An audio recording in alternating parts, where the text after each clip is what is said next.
Acho que então podemos começar. Adiaster, por favor. Essa aqui, para mim, é uma oportunidade excelente. Como vocês sabem, né, eu passei uma boa parte da minha carreira fora do país e eu voltei em 2015. Vocês todos conhecem o Brasil de frente para trás, de trás para frente. Então, eu vejo isso como uma oportunidade hoje para colocar algumas impressões que eu tenho sobre o que está acontecendo no nosso ambiente conjuntural, um pouco no mundo, um pouco no Brasil, mas também eu estou muito feliz de poder ouvir as impressões de vocês. Bom, eu tenho um título aqui um pouco mais ambicioso do que, de fato, eu vou fazer. Estou pensando numa coisa sucinta, mas a gente sempre corre esse risco. O título é Economia e Meio Ambiente, Desafios e Oportunidades. E quando eu falar de desafios e oportunidades, eu vou focar mais em mudanças climáticas, que é o tópico que está bastante saliente, né, no mundo e no Brasil. Quando eu falar mesmo de mudanças climáticas, né, e oportunidades e desafios, ainda assim eu vou estar pensando em outros problemas ambientais, eu vou mencionar isso aqui rapidamente, que acabam estando associados a mudanças climáticas. E o roteiro que eu vou fazer é o seguinte: eu vou falar um pouquinho uma revisão muito breve aqui de como é que a economia encara o meio ambiente, né? Como é que o problema ambiental visto do ponto de vista da economia. Depois eu vou falar um pouco das políticas públicas que surgiram da teoria econômica, as recomendações que surgiram. E isso vai ser um marco para a gente falar um pouco sobre o que está sendo discutido hoje no Brasil, no mundo e no Brasil em particular, em termos de políticas públicas ambientais. Esse tema, quando eu comecei a estudar na minha graduação, ele era um tema muito marginal, não é? Não era uma coisa que tinha centralidade. Naquela época nós tínhamos um problema gigantesco para resolver, que era o problema da inflação, e naquela época eu me formei perto da Rio 92. E aquele era um assunto muito novo. Hoje, quando a gente acelera no tempo, né, e pula aqui para hoje, esse tópico tomou uma centralidade muito grande. Então é importante a gente situar isso um pouco no nosso contexto, no contexto teórico e que tipo de política pública a gente pode pensar. A minha intenção aqui não é, obviamente, ensinar a padre a rezar a missa, mas eu vou falar um pouco sobre como é que a gente pensa em economia do meio ambiente, né? Tem duas formas de olhar para o problema. Um deles é o clássico das externalidades, a diferença aqui, o importante aqui é a diferença entre custos e benefícios privados e custos e benefícios sociais. Então, quando a gente pensa, por exemplo, em qualidade ambiental, em poluição, quando eu dirijo o meu carro a gasolina, por exemplo, eu peso o meu custo e o meu benefício de abastecer meu tanque e usar meu carro, né, a gasolina, mas eu ignoro um custo social, que é o impacto que isso tem nas mudanças climáticas. Nós fazemos isso com vários tipos de poluentes, né? Quando a gente produz e libera substâncias, partículas pesadas, por exemplo, no ar, na produção industrial, isso tem implicações também para o nosso consumo. Então, o ponto de vista das externalidades principais é esse, né? Esse descolamento entre custos e benefícios privados e custos e benefícios sociais. E daí talvez tenha vindo o primeiro insight de política pública. Eu vou falar disso já daqui a pouco. Uma outra forma da gente olhar para o problema é o ponto de vista dos bens públicos. Tipicamente, bens ambientais são não excludentes, né? Eu não consigo impedir que pessoas consumam aquele bem via sistema de preços, porque, por exemplo, é impossível excluir as pessoas dos benefícios dos serviços do clima ou dos serviços ecossistêmicos, dos serviços, por exemplo, que a Amazônia faz para o país quando ela canaliza aquele chamado rio voador, né, que vem trazer precipitação para o sudeste, para o centro-oeste e para o sul. Então, eu não consigo excluir os indivíduos desse tipo de consumo. Se eu não consigo excluir o sistema de preços, o mercado não vai funcionar, né? O mercado é baseado nessa exclusão, né? Eu pago, eu tenho acesso àquele bem. E isso também abre a janela para o carona, né? O carona é aquele consumidor que não vai pagar pelo serviço, mas ele vai se beneficiar de qualquer forma. Então o mercado vai falhar aí em prover esses bens públicos porque ele não pode contar com o sistema de preços. E mesmo se ele pudesse, a gente teria um outro problema de eficiência que é muito grande, né? Como o bem é não rival, o preço ótimo a se cobrar é igual a zero. O caso, por exemplo, da segurança nacional. Tem um bebê nascendo agora no Brasil em algum lugar. Qual que é o preço ótimo para se cobrar dessa família que teve mais um bebê para essa provisão de serviços de segurança nacional, o sistema de segurança nacional que existe no país hoje? O preço ótimo é zero, porque esse bebê ele não coloca nenhum custo de oportunidade no sistema. O sistema já está aí, já está protegendo a gente. O preço ótimo para se cobrar, então, daquela família é igual a zero. Claro, o mercado nunca vai poder operar bem quando você tem um custo de produção, mas o preço ótimo é zero. Tanto é que a gente não tem mercado para isso. Nós temos, a gente cobra imposto e coloca um sistema de segurança disponível para as pessoas. Esses podem parecer dois pontos diferentes de se olhar para o problema de economia do meio ambiente, ou problema ambiental, mas eles na prática são a mesma coisa. Está na raiz dessas duas óticas é o fato de que direitos de propriedade são mal definidos. Esse foi o insight que o Ronald Coase teve nos anos 50. No caso de externalidades, eu consigo poluir, emitir, por exemplo, contribuir para a poluição do ar, porque o ar é de ninguém, de todo mundo. Então, esse vácuo de direito de propriedade, obviamente, o mercado depende da troca de direitos de propriedade. Quando existe esse vácuo de direito de propriedade, é de se esperar que o mercado fale em oferecer o que é ótimo para a sociedade. Com base nessas perspectivas, surgiram as soluções para os problemas ambientais. As soluções que são mais frequentemente utilizadas são comando e controle, que, via de regra, são ineficientes, né, essas políticas de comando e controle. E a razão por que elas são ineficientes é porque elas tratam os poluidores, elas exigem um corte de poluição igual de todos os poluidores, pode ser em termos percentuais, por exemplo. Então, ela dá um tratamento igual a diferentes poluidores com diferentes custos de abatimento da poluição, de redução da poluição. Claro, se a gente tem uma heterogeneidade de custos de despoluição, a coisa ótima a fazer é que aqueles com um custo de despoluição mais baixo cortem a poluição primeiro, depois a gente vai progredindo para aqueles que têm custo de poluição mais alto. Mas as políticas de comando e controle tipicamente lidam com todos esses poluidores de forma igual. E isso, via de regra, vai ser ineficiente. Com exceções, mas vai ser ineficiente. Uma outra política pública que a gente utiliza é baseada em responsabilidade legal, né? Você pode dizer, olha, você toca a sua atividade econômica, mas se você causar um dano, existe um arcabouço legal que vai exigir que você pague compensação e reparação. O caso que ficou muito saliente nos últimos anos foi o rompimento das barragens de Fundão, em Mariana, e de Brumadinho, né, que teve aquelas tragédias que a gente conhece bem. A política pública que a gente tem aqui é o Ministério Público processa os responsáveis, né, e os responsáveis são obrigados a ressarcir esse dano. Existe uma grande pergunta, né? Isso é eficiente? A princípio, sim. Se eu conseguir deixar bem claro quais que vão ser as penalidades ex ante e a probabilidade tanto de monitoramento quanto de punição é alta, então não tem necessariamente um problema aqui. Só que frequentemente nós temos altos custos de transação. Por exemplo, quando alguém acusa uma firma de ter poluído o ar ou a água e aquilo ter causado câncer nas pessoas, né? Ela libera algum carcinogênico e aquilo é causador de câncer em algumas pessoas, em alguma comunidade. Com muita frequência, esses efeitos só aparecem 20 anos depois, por exemplo, décadas depois. E fazer essa ligação, estabelecer esse nexo causal, é frequentemente muito difícil.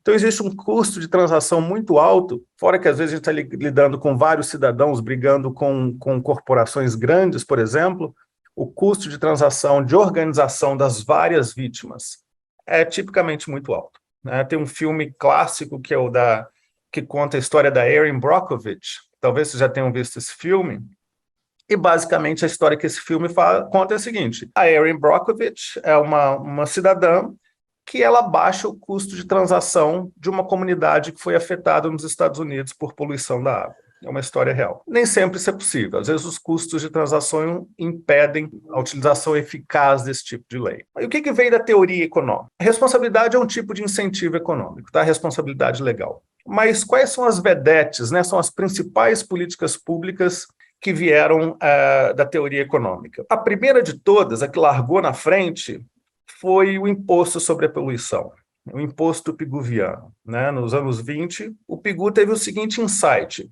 olha, uma externalidade existe. Lembra, a gente falou que o custo privado é diferente do custo social, quando eu poluo o meio ambiente, eu estou empurrando um custo para a sociedade, que eu não estou internalizando. Então, o insight do PIGU foi o seguinte: olha, poluir é gratuito. Como ele é gratuito, vai ter excesso de poluição. Então, qual que é o insight aqui? Vamos colocar um preço na poluição. Esse preço, o preço é o imposto. Então, o insight dele foi muito simples, tipicamente demanda um gênio para ver o óbvio, né? Poluir é gratuito, vamos aumentar o imposto, o preço da poluição, vamos impor o imposto e a gente vai dar um incentivo para os poluidores diminuírem a poluição. Eu estou chamando aqui essa política de tartaruga, né? Estou perguntando, na verdade, será que isso aqui é a tartaruga? Já vou dizer, vai ficar claro o porquê. E, na verdade, vai ficar claro agora. O grande motivo que eu estou chamando isso aqui da tartaruga é que é muito difícil implementar um novo imposto ou imposto sobre a poluição. A reação típica é mais um imposto. E imposto é ruim, então a gente tem uma reação muito forte da sociedade. Um exemplo icônico aqui, vou falar um pouquinho mais disso depois, são os jaquetas amarelas da França, né? Eles fizeram aquele movimento muito forte por conta de um aumento do imposto sobre combustíveis. Então é muito difícil implementar essa política pública via de regra. A outra política pública que a teoria econômica nos dá tem a ver, mais uma vez, com uma pessoa genial vendo o óbvio e propondo uma política pública. É a contribuição do Ronald Coase dos anos 50, o problema do custo social, né, um artigo famoso dele. E o insight que ele teve é o seguinte: olha, problemas ambientais existem porque nós não temos direitos de propriedade bem definido. De quem que é o ar limpo? De ninguém, de todo mundo. De quem que é a água limpa? Os serviços ecossistêmicos prestados? De ninguém, de todo mundo. Qual que é a solução aqui?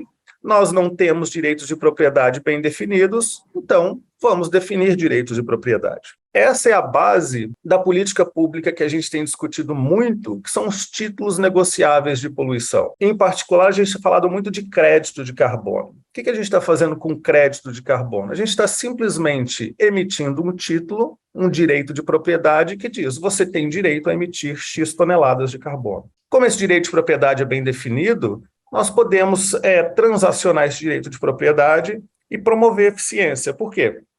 Porque aqueles com custo muito alto de despoluição vai ser mais eficiente para essas pessoas, para esses poluidores, comprar esse direito de propriedade, e aqueles com custo baixo de despoluição vão ter o incentivo de cortar a poluição e vender o direito de propriedade delas para outros, né?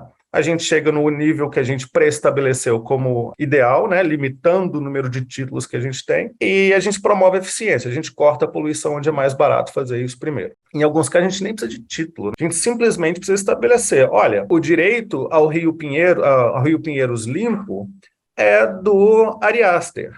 Se você quiser poluir o Rio Pinheiros, você vai ter que conversar com ele, você vai ter que compensá-lo. Então, a gente tem o incentivo aí de precificar de novo a poluição. Claro que eu dei um exemplo ridículo aqui, né? Mas ele ilustra o que está acontecendo em termos da racionalidade por trás dos direitos de propriedade. E ele funciona bem quando a gente tem baixos custos de transação. Bom, então essa é a visão que a gente tem da economia, né, com relação a problemas ambientais e as soluções clássicas que são propostas. E eu estou chamando a solução do Coase de alebre, né? O PIGU, o imposto piguviano é tartaruga, estabelecimento de direito de propriedade, eu estou chamando de lebre aqui. Estou meio que perguntando. E a pergunta que surge é: qual desses mecanismos de política pública é ideal? O preço, que é o imposto sobre a poluição, ou a política de quantidade, que é estabelecer a quantidade que a gente considera ótima de poluição e deixar as pessoas transacionarem, fracionar essa quantidade, transacionar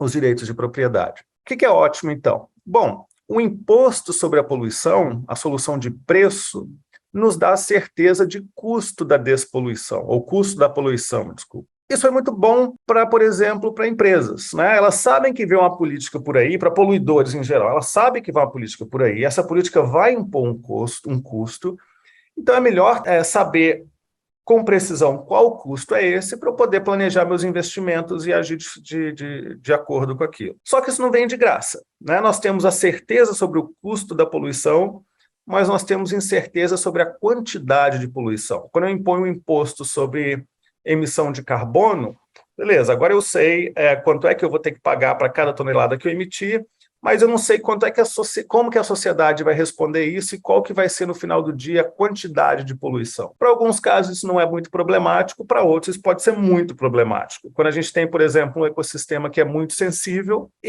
como Pantanal, por exemplo, e quando eu imponho imposto sobre a poluição, sobre algum poluente do Pantanal, sei lá, uso de fertilizante, alguma coisa do tipo. E eu não tenho certeza sobre quanto de fertilizante que de fato vai ser usado e vai percolar para os rios, né, e vai contaminar os rios, eu posso ter uma consequência catastrófica se eu errar no imposto. Eu posso ter um dano muito grande para aquele ecossistema. A outra solução, a dos títulos negociáveis, é uma solução de quantidade. Ela vai estabelecer o quanto de poluição que nós vamos ter. O governo, por exemplo, ele vai dizer o seguinte: olha, a emissão de SO2 na atmosfera, SO2, ele, quando combina com água, ele se transforma em chuva ácida. Então, ele tem danos à pesca, ele tem danos a ecossistemas, a estruturas físicas, né, prédios, coisas do tipo.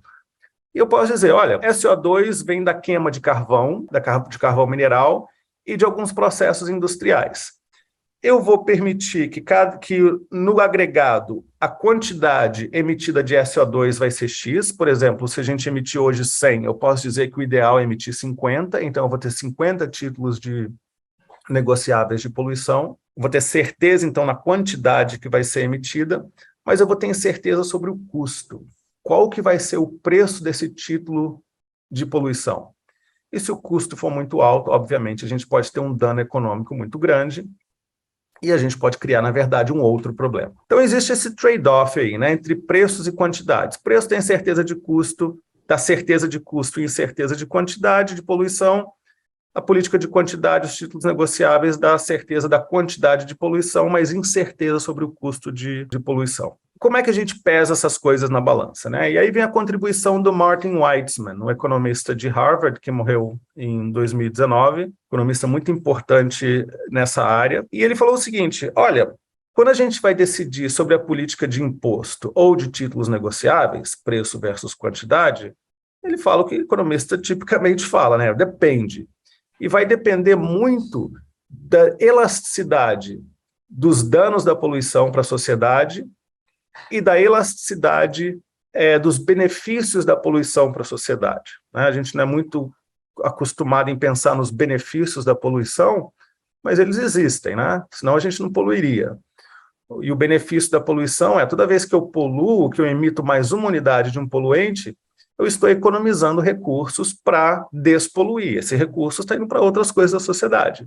Emprego, lucros, enfim. Qual política que eu escolho vai depender muito dessas elasticidades. Eu não vou me alongar sobre isso aqui, porque vai ficar mais técnico do que vai ser útil para a gente aqui. E aqui vem a razão pela qual eu chamei títulos negociáveis da lebre. Esse aqui é o chamado grande experimento em economia do meio ambiente. Que experimento é esse? No começo dos anos 70, os Estados Unidos passou uma lei que era a lei do ar limpo, né? A Clean Air Act. E essa lei dizia o seguinte: olha, nós precisamos diminuir as emissões de SO2. As emissões de SO2, quando combinada com a água na atmosfera, elas voltam em termos de precipitação ácida, chuva ácida ou neve ácida. E isso tem danos para ecossistemas e para a economia. E essa política foi implementada nos anos 70, era uma política de comando e controle. Ela basicamente dizia que as empresas poluidoras de SO2, especialmente as termoelétricas nos Estados Unidos, elas tinham que usar um tipo de filtro. Esse filtro era determinado em conjunto com o regulador, né, a Agência de Proteção Ambiental Americana, e com os poluidores. A ideia era encontrar uma solução tecnológica que fosse também economicamente viável. Então, a solução de comando e controle era instalar filtros na chaminé. Esses filtros não limpavam tudo, né? Limpar tudo teria um custo econômico altíssimo e social. Eu sempre brinco com meus alunos, né? É muito fácil cortar a poluição a zero. É só parar de fazer o que a gente faz da vida. Inclusive respirar, né? Que a gente emite CO2. Mas, obviamente, essa não é uma solução desejável. Então, o custo era muito alto de despoluir tudo. Obviamente, as tecnologias que existiam permitiram uma redução na poluição, mas quando a gente olha para esse mapa da esquerda aqui, ó, nos anos 90, mais ou menos 20 anos depois do Clean Air Act, a gente tem uma concentração de SO2 e de chuva ácida, na verdade, muito alta. Essas manchas vermelhas aí, e amarelas, elas indicam para a gente, elas dão uma ideia da escala da chuva ácida nessas partes dos Estados Unidos. E não é de se estranhar que bastante da poluição está ali no meio oeste americano, né? Porque o meio oeste americano é produtor de carvão, as termoelétricas elas ficam perto, elas costumam ficar perto, ou as antigas pelo menos, né? Elas costumavam ficar perto de onde se tinha carvão, então não é de se estranhar que a chuva ácida seja concentrada ali no meio oeste e no leste dos Estados Unidos, na costa leste dos Estados Unidos. Isso era muito problemático, né? Porque o grosso da população americana mora nas costas, né? Na leste ou na oeste. E os ventos nos Estados Unidos são tais que eles vão de oeste para leste e eles carregam o SO2 do meio oeste para todo o leste ali dos Estados Unidos, onde mora muita gente, para o Canadá também. Então, a gente tem uma externalidade clássica aqui, né? Se a gente pensar em termos regionais, pelo menos. Uma região emitindo e poluindo, mas a poluição e as consequências delas viajando e caindo no colo de outras partes da sociedade. Claro que a gente não define externalidade em termos de regiões, né, mas de poluidores e vítimas da poluição. No próprio meio oeste é muita vítima da poluição. Chegamos lá no começo dos anos 90, no gráfico, no mapa da esquerda, a poluição ainda é muito alta. A chuva ácida e a neve ácida ainda é muito alta nos Estados Unidos, e o governo americano resolveu experimentar com a solução de Coase. Ela já era bem antiga aí. E ela resolveu emitir títulos de propriedade, títulos de poluição de SO2. Esses títulos de poluição, eles eram distribuídos para os poluidores, tipicamente as grandes termoelétricas. Era um sistema de cap and trade, né? O cap é o limite máximo de poluição no número de títulos que você emite, e você permite que esses títulos sejam negociados entre os poluidores. Então, aí, quem tem um custo de despoluição muito alto, muito baixo, vamos supor assim, né? Vamos partir daí, porque eles têm uma tecnologia mais moderna, que os permite produzir de uma forma mais limpa. Esses poluidores vão ter títulos de poluição sobrando, ou pelo menos vai fazer sentido para eles despoluir por conta própria e vender o título para outras empresas que têm um custo alto de despoluição. Essas outras empresas vão ter um tempo para respirar, para se adaptar tecnologicamente e se adaptar pela próxima rodada de emissão de títulos, vamos supor que ela seja feita de forma anual, onde o limite do número de títulos vai cair. Né? Tipicamente, a gente tem esse sistema de cap and trade, onde o limite de poluição, vai progressivamente caindo. Ele é distribuído proporcional às emissões históricas das empresas, e você vai apertando paulatinamente a quantidade de títulos, mas você tem essa possibilidade aí da poluição migrar para os que têm mais custo de poluição e a despoluição para os que têm mais baixo custo de despoluição. E essa política foi implementada, e a gente acelera aqui para os anos 2000, final da década de 90, e a gente nota uma redução drástica nos níveis de precipitação ácida. Se vocês olharem aqui para o gráfico da direita, não sei se dá para enxergar o meu mouse, tem uma bolinha vermelha. Dá sim. Tem uma bolinha vermelha aqui no sudeste de Ohio. Aqui fica a maior usina termoelétrica dos Estados Unidos, que é a Gavin Power Plant. E eu morava bem debaixo dessa mancha vermelha aqui por um bom tempo. Mas só a evidência anedótica do que isso pode causar. E não era incomum nessa região, por exemplo, nós vermos carros muito degradados, a pintura totalmente corroída e alguns prédios também degradados, só para dar um exemplo aqui de tipo de dano que chuva ácida pode causar. Mas então essa política, né, baseada no Coase, de determinar direitos de propriedade, que são os títulos de emissão, e deixar as pessoas transacionarem, os poluidores transacionarem, deu muito resultado, e um resultado muito positivo. Uma redução drástica nos níveis de poluição. A gente tem que olhar para isso com uma certa atenção pelo seguinte: uma coisa que aconteceu também é que baixaram os custos de transporte de carvão mineral que era produzido na costa oeste dos Estados Unidos, ou na região oeste, pelo menos. Esse carvão tinha um menor conteúdo de enxofre. Então, parte desse benefício aí, dessa redução de poluição, tem a ver com os custos de transporte de carvão que caíram. Mas o grosso dessa queda das emissões vem desse grande experimento aí, que é implementar a política do Ronald Coase. Qualquer pessoa podia comprar um título de poluição.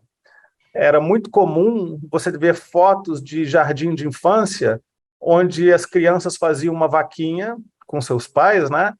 E eles iam na Bolsa de Chicago, que transacionava créditos de SO2, e eles compravam o título, penduravam na parede e diziam nunca mais esse título vai ser usado. Então a população podia, quem quisesse podia simplesmente comprar um título e destruir aquele título, né? Não tinha, ou guardar para especular o que fosse. Então a população podia contribuir para a redução das emissões. Claro que o grosso das transações vinham ali entre os poluidores. Uma coisa curiosa dessa política pública é que ela é muito antiga, né? Essa recomendação é muito antiga. O Coase deu a contribuição dele nos anos 50. E ela foi especulada no começo dos anos 70. Por que não fazer isso? E ela teve uma reação muito forte da sociedade, ou de partes da sociedade. E a reação forte tinha a ver com princípios éticos. Muitas pessoas diziam, é imoral eu vender o meio ambiente. É imoral eu vender o direito de poluir, né? E a reação dos economistas na época é o seguinte, olha, você está dizendo isso e você está dizendo que a gente tem que preservar o meio ambiente a qualquer custo. Eu posso contra-argumentar e dizer que é imoral fazer isso, proteger o meio ambiente a qualquer custo. Porque eu vou estar fazendo sacrifícios para a sociedade, eu vou investir menos em cultura, em educação, esses recursos vão ter que estar vindo de alguma coisa. Mas essa voz de que era imoral usar esse tipo de política pública nos anos 70 era a voz mais alta, e esse tipo de política pública não foi implementado. Nos anos 90, com o problema ainda ali na mesa, ele reduziu bastante, mas o problema ainda existente, o governo Clinton resolveu experimentar e o retorno foi excelente. Eu comecei a dar aula na Universidade de Ohio em 2003. E um dia eu fui para uma palestra onde o chefe do departamento de ética e filosofia da NYU, né, ele foi dar uma palestra na Universidade de Ohio. E ele era um entusiasta desse mecanismo de despoluição. Aquilo era a panaceia, né? Então houve uma guinada incrível em 20 anos, de o que era uma coisa imoral para virar uma coisa altamente recomendável. Ao ponto que os economistas começaram a dizer, isso aqui não é bem assim, gente, isso não é uma panaceia, isso não vai resolver todos os problemas. Por que eu estou falando tanto aqui dessa experiência da chuva ácida nos Estados Unidos? Porque isso tem um impacto direto no que está acontecendo hoje no mundo e no Brasil quando a gente fala de um outro poluente que são os gases do efeito estufa. Essa experiência foi tão bem sucedida que os Estados Unidos propôs no protocolo de Kyoto a utilização de títulos negociáveis de carbono. Era uma forma testada de se reduzir poluição com um custo social mais baixo. E a coisa muito curiosa é que essa proposta veio dos Estados Unidos inicialmente, quando no protocolo de Kyoto os países estavam discutindo de que forma que eles iam reduzir a poluição. O protocolo de Kyoto é de 97. E o curioso é que os países europeus na época e o resto do mundo não gostou dessa proposta. O resto do mundo viu aquilo como desconfiança. Se está vindo dos Estados Unidos, pode ter alguma coisa de errado aí. Só que os economistas e outras partes do mundo falaram para os tomadores de decisão, gente, isso é uma boa ideia, vamos lá. E aí no protocolo de Kyoto, a comunidade internacional já estava convencida de que isso era, na verdade, uma excelente ideia e resolveu adotar essa política pública. Eles resolveram criar o mercado de carbono. Isso que deu origem ao mercado maior de carbono que a gente tem hoje, que é o mercado europeu, o EU ETS, né? É o Emissions Trading System. Mas aí, nesse ponto, quando o mundo resolveu abraçar a ideia, os Estados Unidos pulou fora. Falou, não quero mais participar disso. Por que isso? Porque, na época, a percepção era que os Estados Unidos eles teriam que comprar muitos títulos de poluição, eles eram o maior poluidor na época, e outros países, especialmente do leste europeu, saindo do colapso da União Soviética, seriam grandes vendedores de títulos. Então, era muito difícil justificar no Congresso americano e para a população americana que bilhões de dólares iam fluir dos Estados Unidos para outros países. Os Estados Unidos resolveu se retirar. O protocolo de Kyoto, para ser implementado, exigia um número mínimo de participantes e um número mínimo de poluição vindo desses participantes, e quem acabou sendo fiel da balança foi a Rússia. A Rússia resolveu ser signatária do protocolo de Kyoto e ele foi implementado, o mercado de carbono, foi implementado com base nisso, sem a presença dos Estados Unidos. Eu estou chamando, então, dessa política pública da lebre, a de títulos negociáveis, de títulos de poluição. Se a gente pensar em termos históricos, a tartaruga que saiu na frente, que foi o imposto piguviano, em termos de recomendação, né? Mas em termos de implementação, a lebre disparou na frente. O grande exemplo foi o exemplo de emissões de SO2, existem outros exemplos nos Estados Unidos também, e aquilo virou uma recomendação altamente querida por todos os ramos, mais diferentes ramos da sociedade. E o ícone dessa corrida da lebre aí, desse sprint da lebre aí, foi o protocolo de Kyoto, como eu mencionei, a criação do mercado de carbono na União Europeia. Mais para frente, o Acordo de Paris começou a discutir a expansão do mercado de carbono, né? Porque o que acontecia? O mercado de carbono, que existe hoje, o maior, né, que é o da União Europeia, os títulos de poluição são distribuídos para os poluidores da Europa e eles são transacionados ali dentro. Mas a ideia aqui é que seria possível agora envolver outros países do mundo. Por que isso? Porque não interessa de onde que vem o carbono. Ele pode vir da China, do Brasil, do México, dos Estados Unidos, vai tudo para a atmosfera. Então é interessante ter todo mundo aí no mesmo barco quando a gente fala de política pública. E o Acordo de Paris, ele caminha na direção de expansão do mercado de carbono.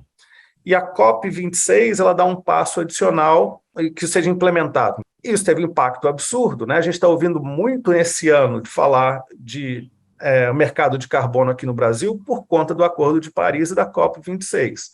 O Brasil tem a percepção que ele pode ser um enorme vendedor de títulos de carbono. Ele pode implementar projetos aqui, públicos e privados, que reduzem as emissões, e ele pode vender isso para o resto do mundo. O mercado de carbono ele é implementado em partes diversas do mundo. Então, a lebre disparou. Essa é a política pública que está sendo a vedete. Eu dei um curso sobre economia do meio ambiente há vários anos atrás, era em 2009, para a Fundação Estadual de Meio Ambiente de Minas Gerais. E um exercício que eu fiz ali, eram todos técnicos, né? Ninguém conhecia o estado de Minas Gerais em termos de poluição e de degradação ambiental como eles. E o exercício que a gente fez lá foi o seguinte: primeiro, identificar um problema de política pública, um problema ambiental no estado de Minas Gerais, e depois tentar caracterizar aquilo do ponto de vista econômico, né? Onde é que está faltando um direito de propriedade aqui, e depois propor uma política pública. 100% das pessoas presentes na sala falaram títulos negociáveis de poluições, para os diversos problemas ambientais. Imposto sobre poluição altamente fora de cogitação. Não vamos nem conversar sobre isso. Isso tem um custo político absurdo, vai ter uma resistência da sociedade muito grande. Vamos com a lebre. Essa é uma evidência anedótica da forma que o mundo inteiro pensa na hora de implementar esse tipo de política pública de redução de poluição. Mas aí a tartaruga começou a avançar. O primeiro avanço dela veio do campo teórico. E a ideia é o seguinte: quando a gente impõe um imposto sobre a poluição, nós vamos criar dois potenciais benefícios aqui, que são os itens I e II, né? O primeiro e o segundo ali. Isso ficou conhecido inicialmente como dividendo duplo. Eu nem usei esse termo dividendo duplo aqui porque ele não existe, eu já vou explicar por quê. Mas qual que era essa ideia aí, né, do tal do dividendo duplo? Quando eu imponho imposto sobre a poluição, eu tenho duas coisas positivas saindo daí, dois dividendos. Um é a redução da ineficiência que a poluição causa. Vamos lembrar que a poluição do ar ela vai gerar menos dias de trabalho e vai baixar a produtividade do trabalho. Existem vários trabalhos no mundo que estão olhando de fato estimando essa relação da poluição e queda de produtividade, fora o bem-estar social, né, que isso causa. A gente vive numa cidade grande e poluída, muito comuns casos de asma, enfim, coisas desse tipo, problemas cardiovasculares. O professor Paulo Saldiva é uma pessoa que fala bastante sobre isso, né? Então, quando a gente impõe imposto sobre a poluição, o primeiro benefício é esse, é a redução da ineficiência associada à poluição. E a gente tem um segundo benefício, que é a reciclagem de receita. Se nós aumentarmos a nossa receita de impostos com um imposto que corrige um problema, que diminui uma ineficiência, nós podemos, então, usar essa arrecadação para diminuir outros impostos que são distorcionários. um problema enorme que nós temos no Brasil, é uma carga tributária muito pesada sobre o trabalho, né, sobre a folha de pagamento. Então, o paralelo é esse, né? Tudo bem, vamos arrecadar mais com impostos sobre a poluição e menos com impostos distorcionários, como aquele sobre a folha de pagamento. Então, isso foi uma vedete por um bom tempo nos meios acadêmicos, essa possibilidade do dividendo duplo, mas aí alguns pesquisadores olharam com atenção para isso e falaram, não é bem assim, né? Não é bem assim porque quando eu introduzo um novo imposto e eu tenho que conviver com outros impostos na sociedade, não é possível eliminar todos os impostos, esse novo imposto vai interagir com os impostos antigos, com as decisões de oferta e demanda da sociedade, e essa interação a gente não sabe em que direção que ela vai. Ela pode, na verdade, aumentar alguns problemas distorcionados que já existiam.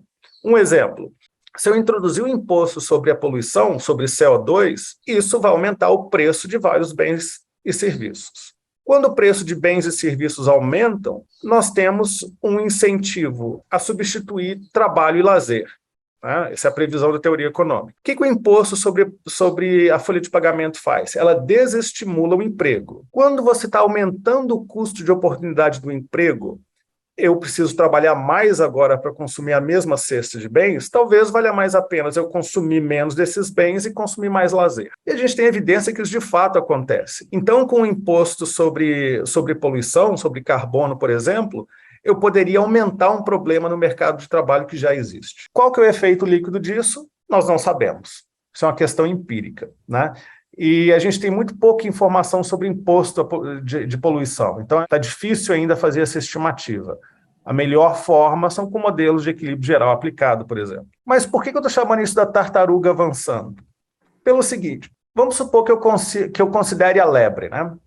O que a lebre tipicamente faz? Ela distribui títulos de poluição gratuitamente para os poluidores. Uma outra possibilidade é de leiloar esses títulos de emissão. Mas se a gente leiloar esses títulos, a poluição vai ter um preço de saída e isso vai ser equivalente ao imposto, se eu fizer isso todo ano, por exemplo. Então, tipicamente, o que a gente faz é outra coisa. A gente distribui esses títulos negociáveis de poluição de forma gratuita. Só que quando eu faço isso, e as empresas elas têm que comprar o título de poluição se elas quiserem poluir mais, eu imediatamente coloco um custo de oportunidade na poluição. Quando o custo de oportunidade aumenta, a gente sabe o que vai acontecer, o custo marginal de produção vai aumentar e o preço vai aumentar desses produtos. Existe evidência que isso já está acontecendo, já acontece no mercado europeu. Esses títulos de poluição são distribuídos gratuitamente e os preços de bens e serviços já estão aumentando. Bens e serviços que poluem. A ideia é muito simples, o custo de oportunidade de poluir aumenta. Então, quando a gente tem título negociável de poluição, o item 1 ali, redução de ineficiência, acontece, bônus para a sociedade, mas o item 3 também vai acontecer, porque eu estou aumentando o preço de bens e serviços que poluem, e isso vai interagir com mercados diversos. E pode aumentar outros problemas e outras distorções que existem nesses outros mercados, por conta de impostos. Então, com títulos negociáveis, eu tenho o benefício 1, mas eu tenho o custo 3 ali em cima. Mas o problema é, eu abro mão de 2. Eu abro mão de arrecadar recursos que eu posso utilizar para diminuir impostos distorcionários. E é por isso que eu estou falando aqui, então, que a tartaruga avança.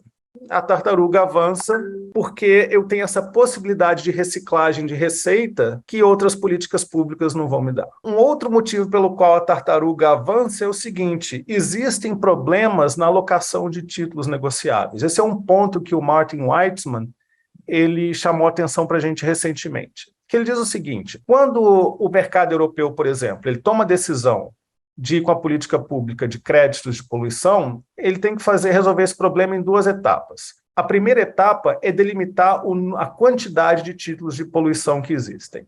E os países em conjunto, eles podem até ter o incentivo de ter um número razoável, limitado, eles podem ter o incentivo de diminuir a quantidade total de títulos de poluição, sabendo que eles também vão ser vítima da poluição. Só que tem uma segunda rodada nesse processo, que é, tudo bem, eu determinei a quantidade total de títulos de poluição, agora eu vou distribuir entre países. E aí começa o conflito. O que pode acontecer? Se a gente resolver esse problema de trás para frente, a gente sabe que os países vão querer mais menos títulos de forma agregada, mas mais títulos de forma individual, a gente vai acabar voltando de trás para frente e ter muitos títulos de poluição e ter uma política que é ineficaz. E a gente teve evidência que isso de fato aconteceu no mercado europeu. Inicialmente, a quantidade de títulos de poluição era enorme, que foi distribuída era enorme, e o preço desses títulos era muito baixo. Então, o Martin Weitzman propôs uma outra coisa. Ele propôs o que a literatura começou a chamar de clubes de carbono. O que os clubes de carbono fazem? Eles fazem o seguinte: olha, vamos concordar aqui em um imposto sobre a poluição. Nesse clube aqui, todo mundo vai ter o mesmo imposto sobre a poluição. Isso vai prejudicar a competitividade da nossa indústria. Então, a gente vai fazer o seguinte: nós vamos introduzir um imposto para produtos importados de países que não têm uma política tão agressiva de despoluição, de corte de carbono. E isso passou muito rápido da teoria para a prática. A União Europeia tem a tal da Border Adjustment Tariff. Essa tarifa ela diz o seguinte: olha, essa é a linguagem da União Europeia, tá? Ela diz o seguinte: para países que têm uma política menos ambiciosa de controle de emissões de carbono, nós vamos impor um imposto adicional. Isso tem um potencial muito grande de afetar algumas indústrias e o Brasil diretamente. O Brasil, a Índia e a China, por exemplo, no caso da produção de aço. Isso pode ter um impacto muito grande para a gente. Então, o Martin Weitzman identificou esse problema, né, olhando o que estava acontecendo na realidade da emissão de títulos de carbono e propôs, olha, vamos via imposto. E quem não quiser participar, a gente vai restringir o acesso ao nosso mercado com essa tarifa de importação. E parece que a gente, de fato, está caminhando nessa direção. Agora, vamos olhar aqui rapidamente sobre essas políticas públicas e como é que elas estão no mundo. Esse mapa aqui está mostrando os países e regiões de países que adotaram diversas políticas de redução de carbono. Então, por exemplo, a gente olha no Brasil aqui, a gente está na fase de consideração ou de um imposto ou de um sistema de títulos negociáveis. A Suécia, ela está marcada de azul ali, ó. A Suécia, a Finlândia, lá na década de 90, elas introduziram um imposto sobre a poluição. Em alguns outros lugares, a gente tem já a implementação do mercado de títulos de carbono, de crédito de carbono, é o caso da União Europeia. A China, ela está marcada em verde nesse mapa aqui, ó, mas ela, na verdade, 2 anos atrás, ela já introduziu um mercado de títulos negociáveis de carbono. Eu vou mostrar já a importância desse mercado aqui. Esse mapa aqui, ela vem do Banco Mundial. O Banco Mundial tem esse site aí, que é o Carbon Pricing Dashboard, e tem várias informações lá sobre o que está acontecendo com o controle ambiental no mundo. Controle de emissões, desculpa, no mundo, em particular. Isso aqui é o volume de carbono no mundo que já é precificado. O que a gente tem hoje, em 2022, é cerca de 23% das emissões de carbono que já são precificadas. Essas colunas aqui vermelhas, isso não é vermelho, mas, enfim, a minha esposa brinca comigo que homem é muito bom de enxergar cor, então vou chamar isso aqui de vermelho, não sei exatamente o nome dessa cor. Essas barrinhas vermelhas aqui, ó, elas refletem o volume de emissões de carbono que são transacionadas no mercado europeu. E essas azuis clarinhas aqui nos últimos 2 anos são o mercado de títulos negociáveis da China. Então, a gente pulou aqui de cerca de 12% dos títulos, das emissões de carbono no mundo inteiro sendo precificadas para 23% com a entrada da China nesse mercado. Então, esse volume tem crescido ao longo das décadas. Essas barrinhas bem pequenininhas aqui no começo são os impostos sobre carbono que foram introduzidos na Finlândia e depois na Suécia. Qual é o preço de um título de carbono no mundo? Né? Ou de um imposto de carbono no mundo? Qual que é a alíquota? Não a alíquota, mas o valor, né, por unidade. Isso varia muito. Essa barra aqui onde meu mouse está, ela dá o preço do título de carbono no mercado europeu. Está em torno de 89, 88 dólares por tonelada de carbono. Só para a gente ter mais ou menos em mente, né? Quando a gente queima 1 litro de gasolina, nós emitimos 2,28 quilos de carbono na atmosfera. Esse preço aqui é por tonelada de carbono. Então, 89 dólares por tonelada. No outro extremo está a Suécia. Ela tem um imposto, sobre carbono e o imposto está em torno de 130 dólares por tonelada de carbono. Era um destaque muito grande até os últimos anos. Ela era um outlier, mas agora tem outros países com impostos já na mesma ordem de magnitude. E uma coisa surpreendente aqui, eu ainda não li mais, eu gostaria de ler mais, eu vi isso aqui ontem à noite, que é essa última barrinha aqui, ó, que é o maior preço que existe no mundo, é um imposto, e esse imposto é implementado no Uruguai. Eu quero entender um pouquinho melhor essa política. Claro, né? Quando a gente fala que esse é o preço do imposto, é o custo do carbono, da tonelada de carbono no mundo, não significa que todos os poluidores de carbono, naquele país, por exemplo, ou naquela região, vão estar pagando o mesmo custo. Por exemplo, no caso da Suécia, a implementação do imposto sobre carbono foi tal que ela foi bem mais suave para a indústria e crescendo progressivamente, para dar tempo para a indústria se adaptar à concorrência internacional. E ela foi mais agressiva já de cara no preço do diesel e da gasolina, sobre o diesel e a gasolina. Então, esse aqui, aquela gráfico anterior era o preço, né? E aqui é o volume de transações, né? Ou o volume de compras e vendas de títulos de carbono, ou receita de carbono. E esse outlier aqui, o que dá para ver é a União Europeia, né? Então, o grosso de que se transaciona em termos de carbono hoje está na União Europeia. Só para a gente ter uma ideia. Eu não sei se esse gráfico mais recente aqui inclui a China. Eu não estou conseguindo ler aqui agora, mas enfim. A China agora está bastante grande. Mas vamos lembrar também que isso aqui é o volume de transação, né? O preço do título do carbono é muito mais alto na União Europeia do que ele é na China. Só para a gente ter uma ideia aqui, ó. Na União Europeia, o volume de transações de títulos de carbono é de 34 bilhões de dólares. Na França, o imposto sobre carbono gera 8,4 bilhões de dólares. A Alemanha, 7,9. A Alemanha é um caso interessante. Ela participa do mercado de carbono da Europa e ela tem o seu próprio mercado de carbono também. E esse mercado de carbono dela gera esse mesmo nível esse nível de receita aqui de 7,9 bilhões de dólares. O Reino Unido ele está fora da União Europeia, ele está fora do mercado de carbono, ele tem o seu próprio mercado de carbono com títulos negociáveis e ele transaciona um volume na ordem de 5,7 bilhões de dólares. Só para a gente ter uma ideia do tamanho desse mercado. Aí agora a gente faz algumas perguntas. A primeira pergunta que se faz é a seguinte: tá bom, a gente tem essas experiências no mundo aí, elas não são um volume tão grande assim, transacionado, eu vou colocar isso em perspectiva em um segundo, mas a primeira pergunta que a gente deve fazer é o seguinte: essa precificação de carbono é eficaz? Né? O que a evidência empírica nos diz? Vamos olhar para o caso da Suécia. A Suécia introduziu o imposto sobre o carbono em 1991, se não me engano, 91, 92. Essa foi a reforma tributária do século da Suécia, ela era chamada dessa forma lá.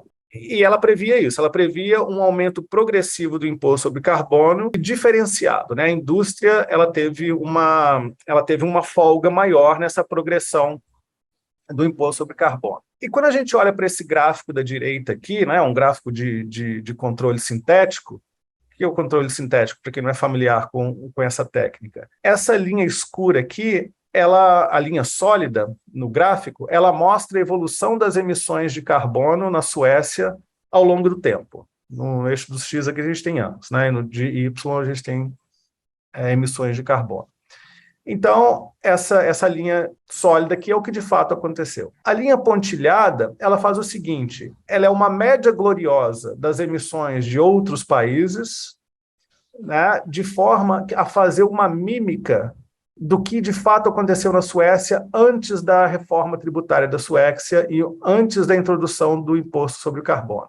Né? Estou chamando de uma média gloriosa, porque, obviamente, ela é feita de uma forma complexa para ter propriedades estatísticas interessantes. E aí o que a gente faz?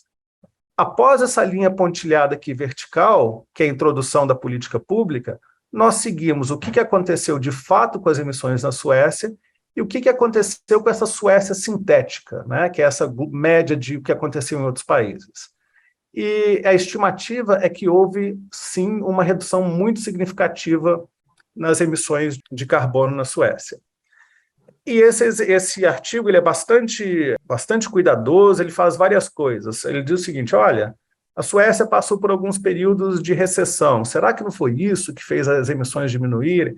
Eles fazem todos os testes estatísticos, eles jogam de advogado do diabo, eles estimam que sim, o imposto foi muito eficaz no final das contas.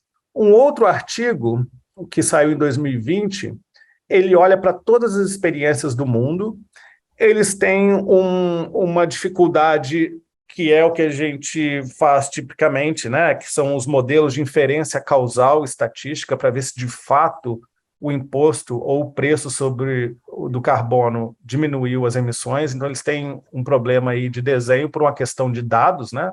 Não de falta de competência, são pessoas extremamente competentes, mas eles tentam compensar isso com outras formas de análise econométrica e eles chegam à mesma conclusão. Essa política é eficaz. Países que precificam carbono, eles emitem menos. Isso não é surpresa para a gente, né, para nós economistas. Enfim, a gente tem que ser agnóstico e ir lá e testar. E parece que esse negócio funciona mesmo. Né? E também a gente quer saber o tanto que isso de fato funciona. A segunda pergunta que a gente faz é a seguinte: tá bom, isso está me dizendo que isso funciona, mas qual que é o impacto da precificação do carbono na economia? O receio é esse, né? Eu vou colocar preço em uma coisa que está presente em virtualmente todos os bens e serviços que a gente consome, por conta de transporte ou por conta de emissões, da geração de eletricidade, desculpa. Isso pode ter um efeito na economia, né? Isso vai aumentar custos, isso pode desacelerar a economia, isso pode reduzir o nível de emprego. E esses pesquisadores aqui, então, em um paper recente também, eles olham para todas as economias que adotaram algum tipo de precificação de carbono, seja títulos negociáveis, seja imposto, seja mecanismos híbridos também, eles existem, e eles chegaram às seguintes conclusões: o impacto na economia é moderadamente, é nulo, tá? Estatisticamente igual a zero, ou moderadamente positivo, tá? No crescimento econômico. Esse moderadamente positivo, o que eles estão querendo dizer é que ele não é estatisticamente significativo. Mas a fumacinha que a gente vê é alguma evidência de que, de fato, isso não está, pode até estar causando um efeito positivo aí no crescimento econômico. Mesma conclusão para o nível de emprego. Impacto nulo dessas políticas de carbono, de precificação de carbono, a moderadamente positivo. A conclusão mesmo que dá para fazer, né, em termos estatísticos, econométricos, é que a gente não tem evidência de um impacto negativo da precificação do carbono nas economias que fazem isso. Claro, né, isso é diferente de setores em particular. Alguns setores podem ser perdedores, sim, mas na economia como um todo, não. E a conjectura que eles colocam é o seguinte: tá bom, mas por que isso está acontecendo? Por que a gente tem um impacto nulo ou moderadamente positivo quando a gente tem essa política que, na verdade, aumenta custo? E a conjectura dele é que vários países, nessa amostra deles, usam o imposto sobre carbono e eles estão usando isso para diminuir alguns impostos distorcionários, como sobre a folha de pagamento. Talvez por isso a gente tenha observado esse impacto positivo aqui. Tá? Tem uma outra razão também, que é o desenvolvimento tecnológico, a substituição aqui por conta de um preço relativo mais alto do carbono e o desenvolvimento de novas tecnologias. Isso também pode estar dinamizando essas economias e a geração de emprego. Então, a evidência empírica está apontando para a gente que isso funciona e que os impactos econômicos, eles não são significativos, pelo menos não do ponto de vista negativo, pode até ser positivo. Mas o problema que a gente tem aqui ainda é que essa evidência empírica que eu apontei para aqui, ela é baseada num nível ainda relativamente pequeno de experiências que a gente tem no mundo. Está crescendo bastante o número de países e regiões que implementam essas políticas de carbono, mas a experiência é muito recente, as mais antigas que a gente tem é dos anos 90, mas o grosso vem muito mais para frente.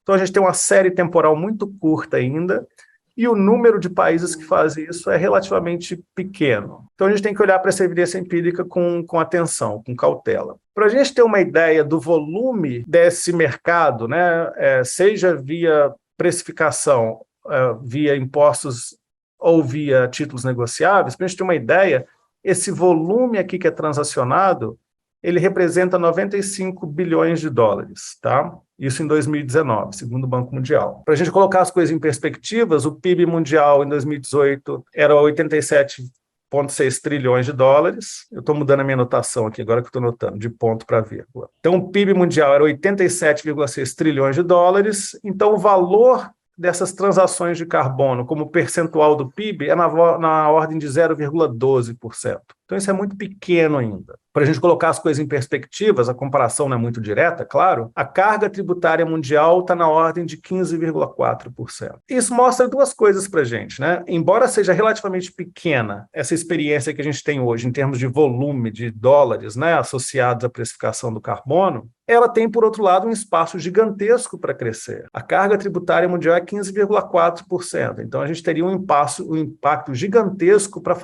promover algum nível de substituição entre impostos sobre carbono e outros impostos. O que poderia fazer a política da tartaruga aí, né, do imposto sobre carbono mais atraente. A evidência empírica está apontando que, opa, isso pode ser bom. E no Brasil? O que está acontecendo aqui no Brasil? Em 2009, nós passamos uma lei que estabelece a Política Nacional sobre Mudança do Clima, e ela visa aqui, eu estou tirando diretamente da lei, o estímulo ao desenvolvimento do mercado brasileiro de redução de emissões. Ou seja, ela visa o estímulo à política do COES, a LEBRE, de títulos negociáveis de poluição. Mas ela também estabelece como instrumentos dessa política nacional medidas fiscais e tributárias destinadas a estimular a redução das emissões. Ou seja, ela diz o seguinte, eu estou avançando com a LEBRE aqui, mas eu estou dando espaço aqui para, pelo menos dentro da lei, para a tartaruga competir também. Então, ela é aberta nesse sentido. E ela também prevê que setores distintos da economia vão ter que apresentar planos setoriais de redução e adaptação redução de emissões e adaptação às mudanças climáticas. Esses são os setores listados aqui, né? Algumas pessoas perguntam por que só esses, né? Por exemplo, a siderurgia não está explicitamente aqui, e ela é potencialmente uma poluidora grande. Mas isso foi o que a nossa sociedade, nosso Congresso, né, no processo de negociação, decidiu que seriam os setores que têm que apresentar planos setoriais de mitigação. Isso é de 2009, né? Agora, em 2021, e 2022, nós avançamos bastante. Por que a gente avançou bastante? Por conta do Acordo de Paris e da Convenção das Partes de 2021, do final de 2021, que aconteceu em Glasgow. Mais uma vez, por que isso aconteceu? Por que a gente está avançando assim tanto com a nossa LEBRE, né, com o mercado brasileiro de emissões de carbono? Porque o Acordo de Paris, ele deu as bases para nós aumentarmos o mercado de carbono a nível mundial, envolvendo outros países que não só os países da União Europeia, e a COP26 ela avançou muito no mundo de fato implementar esses mercados de carbono internacionais. Por que ele avançou muito em 2021? Porque em 2020, agora eu não sei se foi 20 ou 19, mas eu não sei, não me lembro se teve uma conferência das partes lá na pandemia. Acredito que sim, mas enfim. A Convenção das Partes, antes da de Glasgow, aconteceu em Madrid. E lá o mundo já estava querendo avançar com esse mercado internacional de carbono. Só que o Brasil acabou sendo muito importante em não permitir que a discussão avançasse. Por quê? Porque o Brasil, ele foi, lá no Protocolo de Quioto, ele foi muito influente em criar um mecanismo que se chama Mecanismo de Desenvolvimento Limpo, que ele diz o seguinte, olha, pode ser muito caro para países da Europa cortar as emissões. Então, por que a gente não faz o seguinte? Países da Europa, eles podem cortar as emissões em países em desenvolvimento, com projetos de desenvolvimento econômico, né? Daí o mecanismo do desenvolvimento limpo, você está ajudando países em desenvolvimento a se desenvolver, fazendo investimentos lá, e esses investimentos eles reduzem as emissões. Então, esses países eles podem ganhar crédito de carbono por conta das emissões, das reduções de emissões que eles fizeram em países em desenvolvimento. E isso teve um impacto grande, vários projetos foram implementados no Brasil, na China e na Índia, mas quando a gente chegou na discussão do mercado internacional de títulos de carbono, de crédito de carbono, o Brasil falou o seguinte, olha, sabe esses projetos todos que geraram crédito de carbono lá, que geraram reduções de carbono, eu quero que isso conte como crédito para mim. Isso gerou um mal-estar muito grande no mundo. Por quê? Porque isso era percebido como dupla contagem. Países como o Brasil já receberam investimento, países que investiram no Brasil já usaram esse crédito de carbono, e o Brasil agora está querendo usar esse crédito de carbono de novo. Em termos de poluição, isso não ajuda em absolutamente nada, né? Poluição adicional, ela já foi feita ali atrás e teve essa percepção aí de que isso era oportunista. E as negociações não avançaram. Mas em 2021, o Brasil começou a perceber que se ele continuasse com esse ponto, existia uma chance muito grande de um mercado de carbono ser implementado no mundo, fora da Convenção de Paris e tirando o Brasil, excluindo o Brasil. Então, o Brasil achou que era muito mais interessante ceder naquele argumento de dupla contagem que ele estava fazendo, para que pudesse, de fato, acontecer e ser estabelecido um mercado de carbono internacional e ele pudesse participar. A percepção, mais uma vez, é que nós seríamos grandes vendedores de títulos de carbono. Daí o nosso interesse. Então, em 2021, avançou a discussão sobre um projeto de lei que regulamenta a LEBRE no Brasil, o Mercado Brasileiro de Reduções de Emissões. Isso ainda está no Congresso. E nesse ano teve um decreto do governo federal que tenta avançar na mesma direção que o projeto de lei, estabelecendo esse mercado de redução de carbono, mercado de crédito de carbono. Esse decreto tem algumas contribuições, né? Ele fala qual que deve ser o procedimento para os planos, lá daquela lei de 2009, estabelecer planos de mitigação de mudança climática. Ele instituiu o SINARE, que é um Sistema Nacional de Redução de Gases de Efeito Estufa. Então, esse sistema ele vai fazer o seguinte, ele vai fazer a contabilidade das reduções de carbono que setores ou empresas possam ter promovido.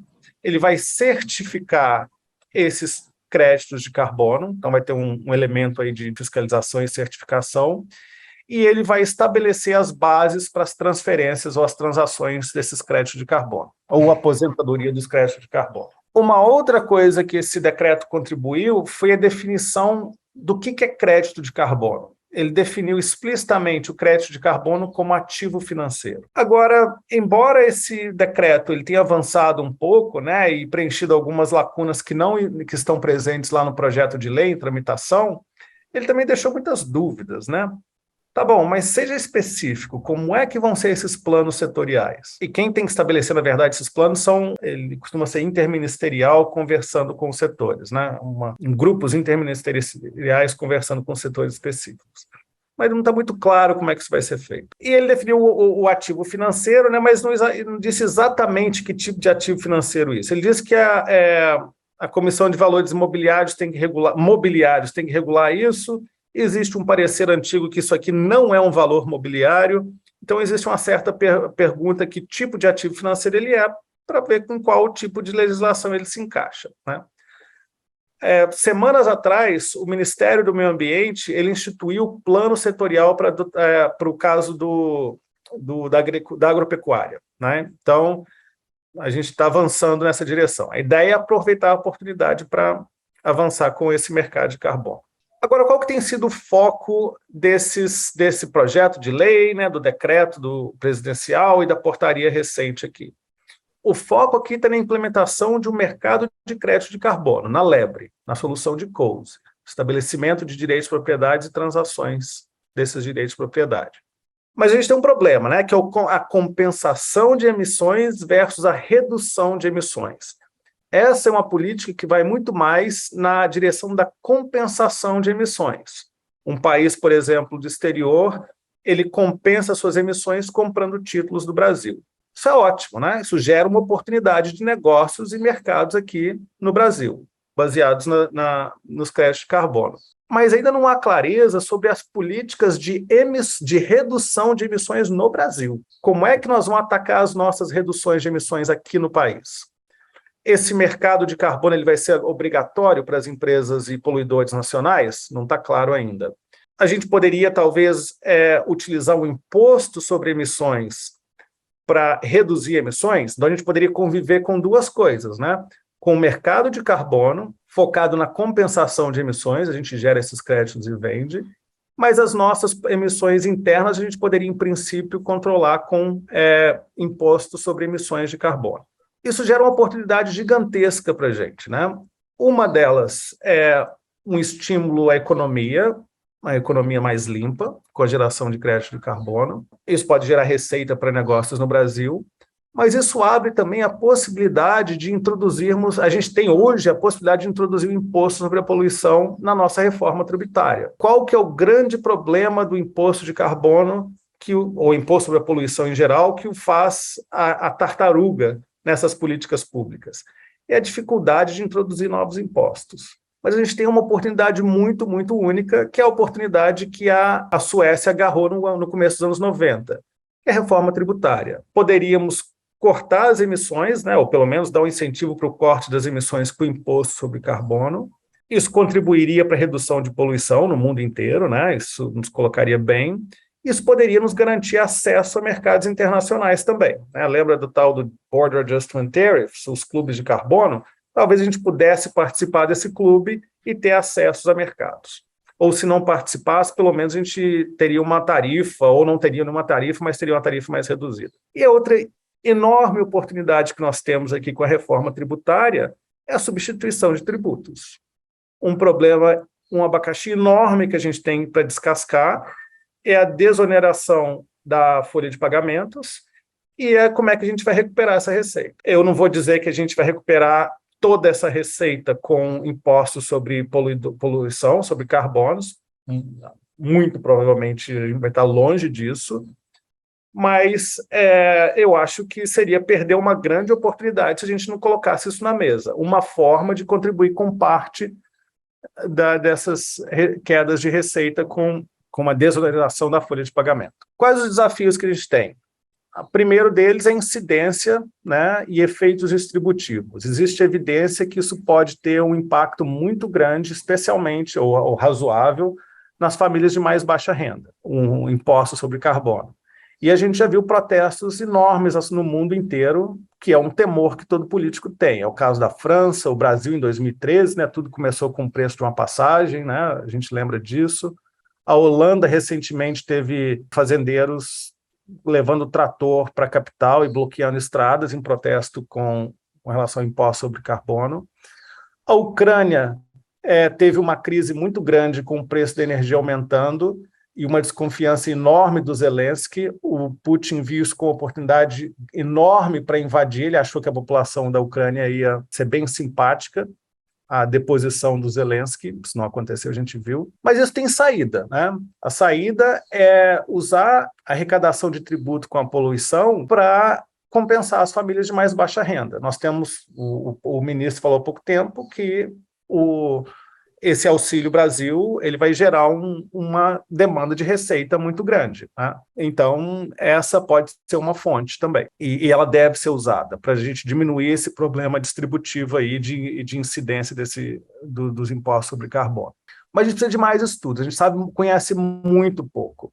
Nós temos aqui 2 estudos recentes para o Brasil, que a Paula participa, e uma ex-aluna dela, né, a Maria Alice, que tenta olhar para isso. Se a gente implementar imposto sobre carbono, qual vai ser o impacto distributivo disso? Quanto é que a gente deveria compensar? Quais famílias que deveriam ser compensadas e quanto que a gente deveria fazer isso? A gente precisa de mais disso, né? De mais estudos dessa forma.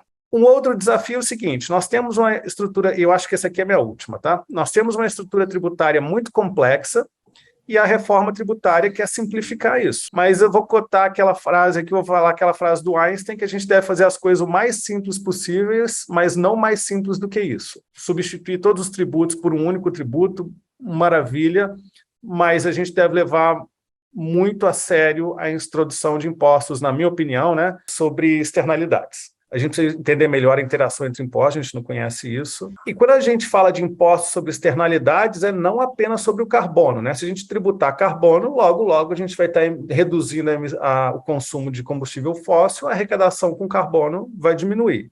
Então a gente precisa pensar isso de forma ampla, olhar para outros poluentes, essa é uma recomendação do Banco Mundial, olhar para impostos sobre, por exemplo, bebidas açucaradas. A FIP fez um estudo recentemente com o professor Cláudio Lucinda, né, indo nessa direção, para nós termos essa manutenção de receita com tributos que corrigem problemas e dão a possibilidade de a gente reduzir outros impostos distorcionários. E eu vou parar por aqui. Paula, por favor. Eu preparei assim, alguns pontos para comentar sobre a apresentação do Ari e também um pouco sobre o que eu venho trabalhando nessa área, né? Então, o Ari, ele trabalha, Ari, né? O Ariato, chama de Ari, né? Porque a gente está em casa aqui. O Ari, ele trabalha mais com economia do meio ambiente de uma forma mais ampla, né? O meu trabalho é um pouco mais focado em economia do clima, né? Que acho que é essa parte final da apresentação dele. Então, assim, eu divido um pouco, né, as coisas que eu faço e vou tentar dialogar aqui com os pontos que ele trouxe em duas dimensões, né? Que é a dimensão de mitigação, que o Ari falou bastante sobre isso, então, basicamente, a redução das emissões dos gases de efeito estufa para evitar ou reduzir as mudanças climáticas, e a dimensão de adaptação, que é como a gente vai reduzir, então, os efeitos danosos aí e explorar oportunidades, né? Quando a gente fala de mudança do clima, as mudanças, elas são muito heterogêneas no espaço, né? Então, tem muitas oportunidades também, não só as mudanças climáticas trazem prejuízos aí. É claro que, quando a gente fala, né, dos prejuízos, eles são muito desigualmente distribuídos.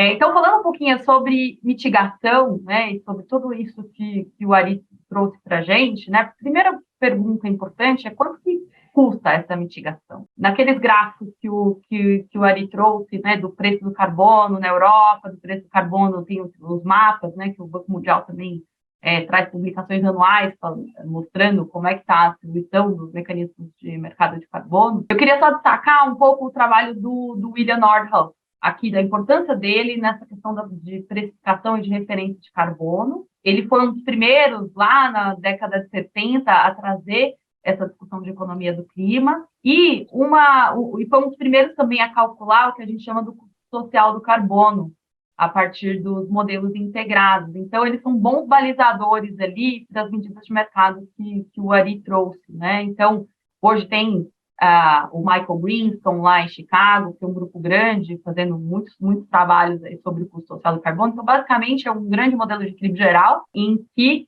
de longuíssimo prazo, porque são os grandes desafios das mudanças climáticas, porque os prejuízos, eles são muito de longo prazo e as ações são muito de curto prazo, então a taxa de desconto que a gente usa aí de longo prazo, ela é fundamental para a gente entender esse problema, para precificar carbono. Então, é um modelo que calcula, né, todos esses potenciais prejuízos e também essas potenciais oportunidades das mudanças climáticas, junto com o potencial de mitigação. Então, dali você tira um preço por tonelada de carbono, que é o preço, se você tiver, né, qualquer tipo de política ambiental cujo preço seja inferior a esse custo social do carbono, seria uma política custo-efetiva. Então, é sempre uma referência importante na literatura.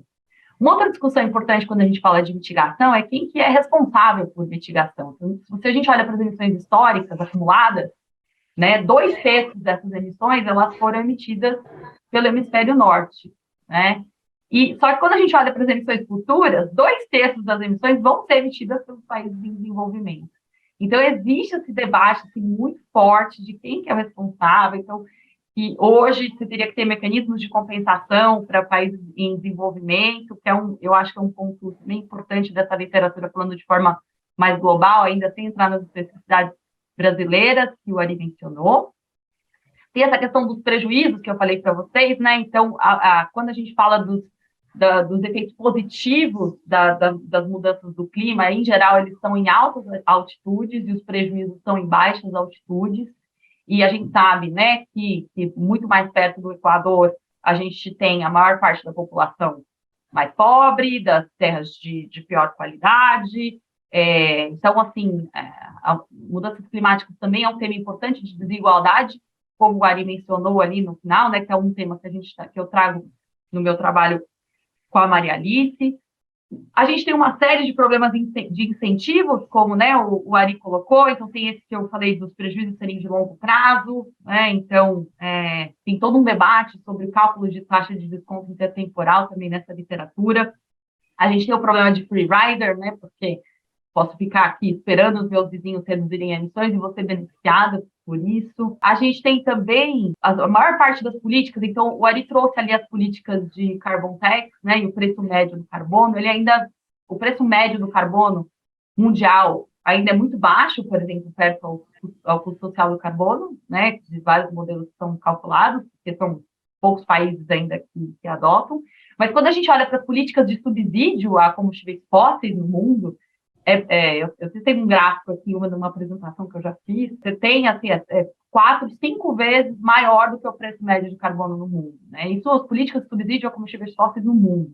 Então, ainda existe, né, um grande problema aí de preços relativos, já de política tributária nesse setor. E tem um outro ponto que também o Ari trouxe aqui, que eu acho super importante, que é essa questão da coordenação internacional, né? Então, nesses fóruns de negociação, é sempre muito difícil você tem uma série de incentivos ali por trás. Eu participo do debate da negociação climática no setor de transporte marítimo, eu participo da delegação brasileira, então eu acompanho as convenções da ONU desse setor, e elas são sempre muito, muito difíceis, e o Brasil também tem uma posição, o Brasil é uma grande liderança nesse debate de negociação climática, mas esse é um ponto que a própria literatura, né? Então, o William Nordhaus também, e coautores, têm contribuições aqui nesse sentido, falando sobre tratados climáticos, né? O Ari até citou os Carbon Clubs também, que são formatos aí para tentar equalizar essa questão dos incentivos de promover esse tipo de política. E eu acho que tem uma outra dificuldade, né, Ari, que é a questão de você ter dos inventários de emissões mesmo, né? Eu vejo muito trabalho falando sobre carbon tax, eu já vou entrar um pouquinho nas coisas que eu estou fazendo, mas eu vejo muito trabalho, por exemplo, para o Brasil, para outros países, falando sobre carbon tax e usando uma pegada de carbono da Europa para falar do Brasil, né? Assim, as nossas pegadas são completamente diferentes. Então, é um pouco nessa linha que o meu trabalho com a Maria Alice começou. Na verdade, ele começou um pouco atrás com a Andrea Lucchesi, que a gente tem um trabalho, eu tenho um trabalho com a Andrea Lucchesi com o Bernard Api, justamente nesse ponto que o Ari colocou, nessa redução das distorções tributárias, junto com um mecanismo de carbono. É um trabalho mais simples, foi o meu primeiro trabalho na área. E depois, com a Maria Alice, a gente foi desenvolvendo essa agenda, calculando a pegada para o Brasil, produto a produto ali da POF, e a gente fez esse exercício que o Ari mencionou, né, propondo aí esse mecanismo de precificação de carbono, junto com um mecanismo de alívio aí às desigualdades que a gente identificou no efeito desse carbon tax. Esse é um ponto super importante que o Ari trouxe, né? Porque quando você mexe ali com os preços relativos, nem sempre você tem também a garantia. Então, dependendo do tipo de política que você coloca, você tem garantia que você vai reduzir emissões, porque a gente tem os rebound effects também, né? Então, uma vez que você, por exemplo, alivia, se você tem uma política ali neutra em termos de receita, você pode aliviar a carga de determinados produtos que emitem menos, que são muito mais limpos, e você pode ter aumento de emissões. Então, é muito importante a gente ter estudos aí bem rigorosos nessa área. Eu comecei esse trabalho com a Maria Alice e agora eu estou trabalhando com uma pós-doc aqui da USP, que é a Thaís Diniz. A gente está ampliando o trabalho, porque no trabalho da Maria Alice a gente usou só as emissões de energia, mas as emissões de energia no Brasil, elas são 20 e poucos %. Então, a gente está agora com um trabalho com a Thaís, a gente está ampliando para emissões de uso da terra, que são super importantes para o Brasil, né? A gente tem uma matriz um pouco diferente de outros países. Então, esse trabalho com a Thaís Diniz, até dentro dessa iniciativa nova da reitoria, que é o Sustentabilidade. E também com a Thaís, a gente está trabalhando nessa questão da alimentação saudável, que o Ari também mencionou, né? Que já tem um trabalho da FIP tocando nesse assunto. Então, a gente está fazendo aí um trabalho de dupla externalidade, né? Não só para o meio ambiente, mas para a saúde também. E eu estou com um projeto da FIP agora também, super interessante, sobre mercado de carbono no setor de transporte marítimo. Então, a gente vai estudar aí, usando o modelo de ETAP, os efeitos aí de diversas políticas climáticas, como eu estou nesse debate, né, de política ambiental dentro do setor de transporte marítimo, eu estou estudando todas as políticas que estão na mesa e os impactos dela usando o modelo de ETAP. Tá? Esse é um projeto da FIP que a gente começou recentemente e vai continuar para os próximos meses.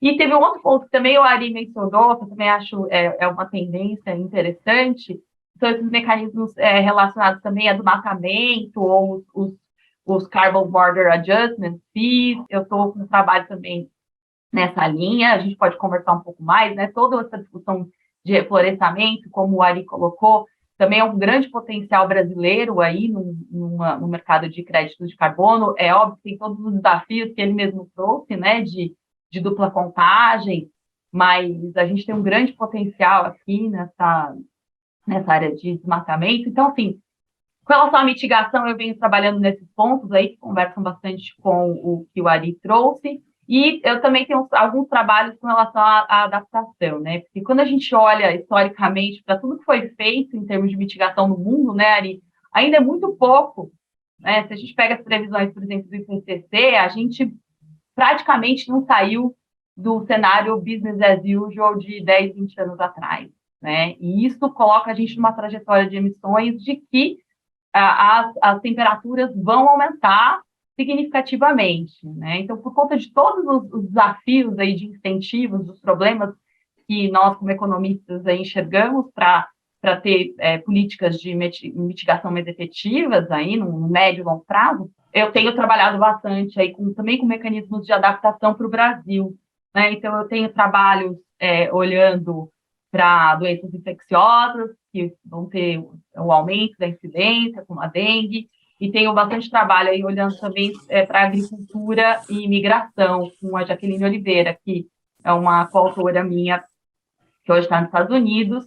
Então, a gente usa esses modelos de equilíbrio geral, né, de equilíbrio espacial, na verdade, para entender como que esses aumentos aí de temperatura, eles vão afetar a agricultura no Brasil, como que vai afetar a mudança de crop, né, na agricultura e a distribuição de pessoas no espaço. E a gente vê que, se a gente faz análise, né, a gente chama de equilíbrio parcial na economia, a gente está superestimando esses efeitos, então abordagens de equilíbrio geral são bem relevantes, né, no contexto de adaptação, e a gente tem 2 trabalhos aí com ela sobre esse assunto. Por fim, só queria finalizar também, que a gente está com um pouco tempo aí para o debate, né, falando um pouco do decreto que o Ari mencionou no finalzinho. Realmente, eu concordo com ele, foi um decreto super vago, a gente sabendo o timing político aí, parece que teve realmente uma visão, né, política, de marketing político para a edição desse decreto, e o Brasil ainda está com mecanismos voluntários, assim, esforços muito, muito pequenos na direção de uma política climática aí mais consciente ao que está fazendo o mundo. Mas é claro que a gente precisa entender muito bem esses efeitos para a economia e, né, estamos todos aqui tentando entender, né, trabalhar academicamente para ajudar o país nesse debate. É isso. Obrigada. André, por favor. Tem uma proposta, um pensamento a respeito de um problema do Brasil que eu gostaria de ouvir a opinião de vocês, que é o seguinte: talvez no Brasil as grandes estrelas da questão da poluição é a questão da Amazônia e da destruição da floresta, das queimas da floresta amazônica, que tem um impacto mundial muito grande e que é algo que preocupa, não assim a curto prazo, mas a médio e longo prazo, realmente as perspectivas são muito perigosas. E pegando algo que o Ari colocou e que eu já tinha lido, que é do Nobre, do Carlos Nobre, a ideia dos rios voadores, que, na verdade, eu entendo que talvez, mais do que prejuízo para o mundo, o desmatamento da Amazônia é um grande prejuízo para o Brasil, porque todo o nosso celeiro, do centro-oeste, do sul, quer dizer, é todo irrigado pelos rios voadores,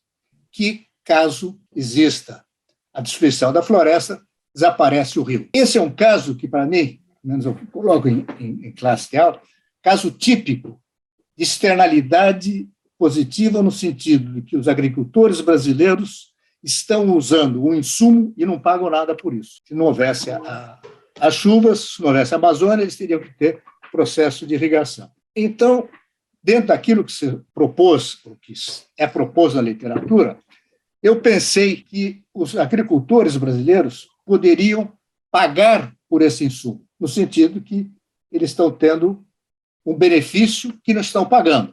Então, como poderia cobrar? Eu acredito que grande parte das exportações brasileiras, especialmente as exportações da agropecuária, são beneficiadas por isso. Então, se eu colocar um imposto sobre essas exportações como forma de pagamento pelo uso da água e dos rios, e esses recursos serem imediatamente transferidos para as prefeituras da região amazônica na proporção inversa da destruição das matas. Eu acredito que, não sei se vocês entenderam, é uma coisa casada. Você faz a arrecadação e imediatamente distribui para o nível descentralizado da Amazônia, não para os governadores, eu acho que é para os prefeitos. Mesmo que essa receita seja pequena, para o nível de renda desses municípios, dos ribeirinhos e dessa, é um valor bastante grande. Eu acho que haverá muito interesse da população em preservar a floresta. Você está dando um retorno, está pagando para as populações amazonenses preservarem a floresta. O valor de exportação brasileira é bastante grande, tá? São alguns bilhões, talvez chegue a 100 bilhões de dólares. Quer dizer, então, é uma base tributária que dá algum dinheiro, que, se transferido aos municípios, eu acredito que é uma soma razoável e atrativa para ser capaz de estimular essa preservação na mata. Além de haver também o aspecto político internacional, e mesmo o Border Adjustment Tax, seria já algo que o Brasil já está fazendo, não na entrada lá, mas fazendo na saída, e que poderia ter também esses outros efeitos positivos. Eu gostaria que vocês comentassem um pouco, pensassem se eu estou errado, estou certo, o que existe de positivo ou não nesse meu pensamento. A minha observação, na verdade, eu queria provocar o Ari Aster e a Paula. A Paula falou um pouquinho disso. A questão do timing, do horizonte de tempo que nós estamos tratando, afinal de contas. Recentemente, eu fui surpreendido por um matemático que faz ciclos muito longos do planeta, que chama, acho que, Milankovitch, qualquer coisa desse tipo, e que ele fala que tem ciclos de 100 mil anos que estariam associados à mudança da órbita da Terra. Bem, 100 mil anos não me preocupa tanto quanto o destino dos meus netos, filhos, e daí para frente. Qual é o tempo que nós estamos falando, afinal de contas? Há algum consenso? Eu sei que é muito difícil tratar dessas questões, mas eu gostaria de ouvi-los. Quando fala dessas mudanças climáticas recentes na Europa, em toda parte, me surpreende. Eu achava que nós estávamos falando do mundo do Milankovitch, quer dizer, um negócio muito longo, mas parece que tem efeitos mais imediatos. Eu queria que vocês explorassem um pouco, talvez junto com a questão do André. Obrigado. Bom, eu vou tentar ser breve, porque eu me alonguei demais. E antes disso, eu queria fazer um comentário aqui. Eu não consegui produzir um texto em tempo hábil, ou sequer produzir um texto, e eu circulei a minha apresentação para a Paula muito recentemente. Então, ela ficou com um abacaxi para descascar aqui, para se virar nos 30. Só que eu confesso que eu não me preocupei tanto, não, porque a Paula tem uma agenda tão dinâmica, e ela é tão competente, conhece tanto o assunto, que eu sabia que ia dar certo e deu muito bem. Agora, para a pergunta, o ponto do André. André, seu ponto é excelente.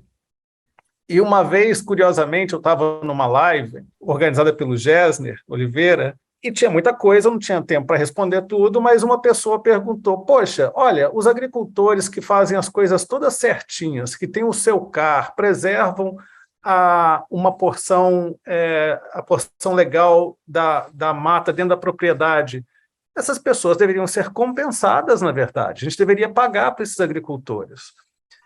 E eu não tive tempo de responder, tinham muitas perguntas, mas ele ficou bravo, ele falou, poxa, não responderam a minha pergunta e tal. Mas a minha reação teria sido essa. A agricultura é um dos maiores beneficiários da proteção das florestas. E a gente tem uma coisa estranha, né? A gente gosta muito de passar a vista grossa sobre desrespeito à lei no Brasil, anistias, históricos diversos e essa história de recompensar quem está fazendo a coisa certa. Mas, enfim, o seu ponto é excelente. Eu acho que o Brasil é um extremo beneficiário, especialmente a agricultura, dos serviços climáticos que a Amazônia usa. Os rios voadores, assim, desculpa a expressão aqui muito popular, mas que há alguns anos atrás eles mostraram para a gente o que acontece se a gente cuspir para cima, né? Quando a gente viu o dia ficar escuro aqui em São Paulo, com as queimadas que aconteciam no Brasil, ficou muito claro, né? Tem alguma coisa muito complexa e interconectada aqui. Então, a gente levar isso em consideração é extremamente importante. Com relação à sua recomendação, tem uma consideração a fazer, que é o seguinte: se a gente impuser uma tarifa sobre exportação e devolver isso para a Amazônia, a gente corre o risco de descolar o desmatamento do desmatador. Porque uma boa parte do desmatamento da Amazônia não está acontecendo por uma expansão da agricultura. Uma boa parte do desmatamento da Amazônia acontece por uma questão de direito de propriedade mal definido e o incentivo à grilagem.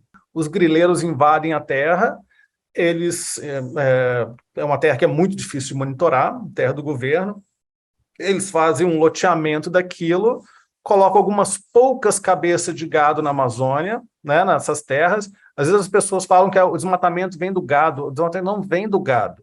O gado é uma forma de estabelecer o uso da terra, na esperança de você depois legalizar aquilo e vender aquilo. Então, é perigoso a gente penalizar o agricultor que está exportando, ele sim é beneficiário, devolver o dinheiro para as prefeituras e a gente perder o pulo do gato, que é o problema lá de quem está causando essa externalidade, né?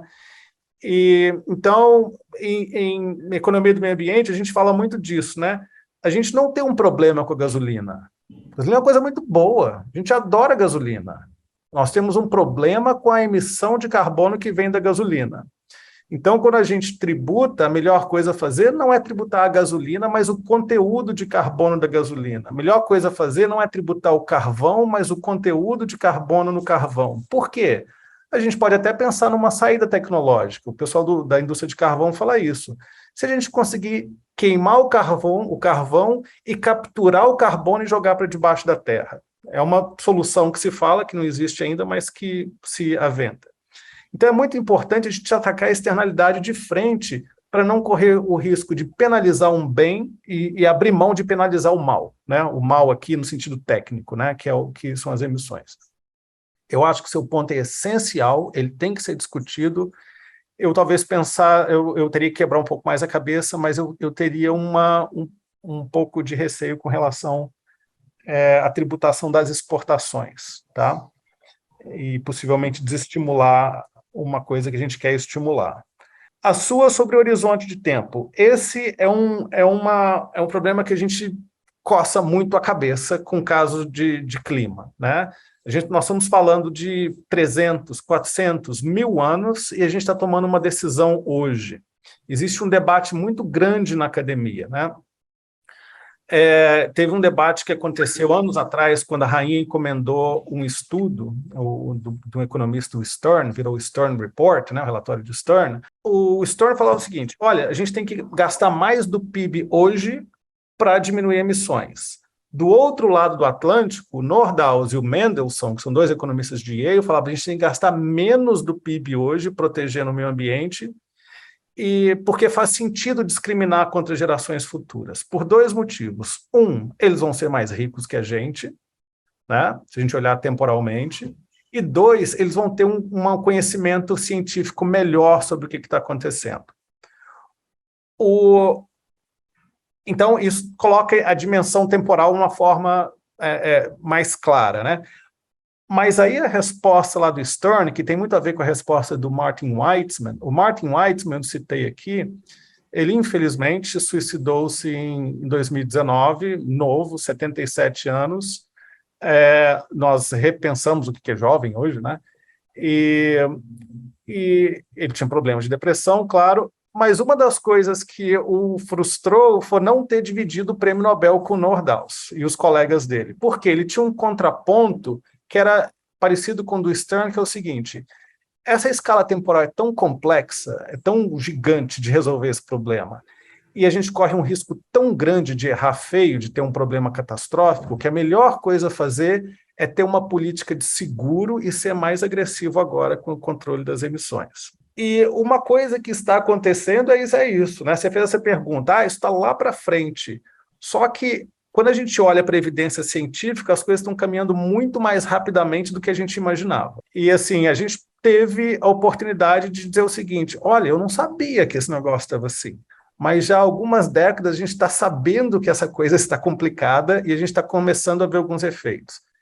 Claro que é muito difícil, né, de dizer as queimadas na França e o calor externo são por causa de mudanças climáticas. Não dá para pegar uma observação e generalizar, mas a frequência desses efeitos extremos estão acontecendo e acontecendo de forma muito mais rápida do que a gente imaginava.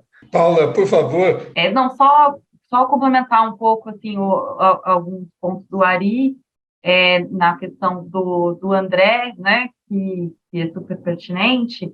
Já existem hoje algumas políticas estaduais, né, que são os pagamentos por serviços ambientais, que têm mais ou menos esse propósito, né? Além, claro, do que o Ari mencionou, do Código Florestal, que estabelece ali uma série de critérios para os proprietários rurais preservarem as suas áreas, né? Mas eu concordo com o Ari que acho que o problema do desmatamento na Amazônia ele é muito maior do que, né, dentro das propriedades rurais. Assim, o que a gente vê é que boa parte dos proprietários rurais estão assumindo aí as suas responsabilidades e preservando os seus espaços, né? Mas existem algumas políticas aí mais estaduais nesse sentido, que estão até financiadas, uma parte delas financiadas pelos mecanismos de desenvolvimento limpos que o Ari, as MDLs, que o Ari mencionou, e outros créditos de carbono. E também só sobre o ponto do Hélio, né, da questão do timing,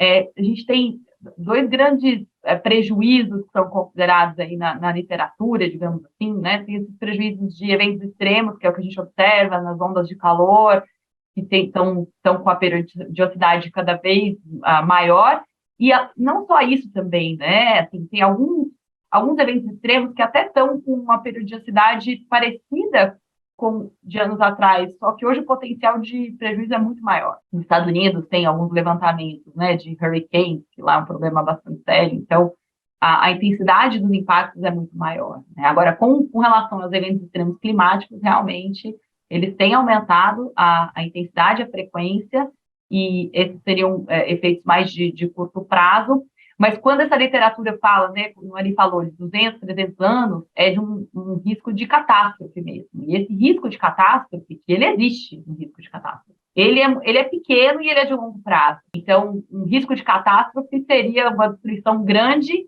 a ponto de exigir uma mudança hoje, né?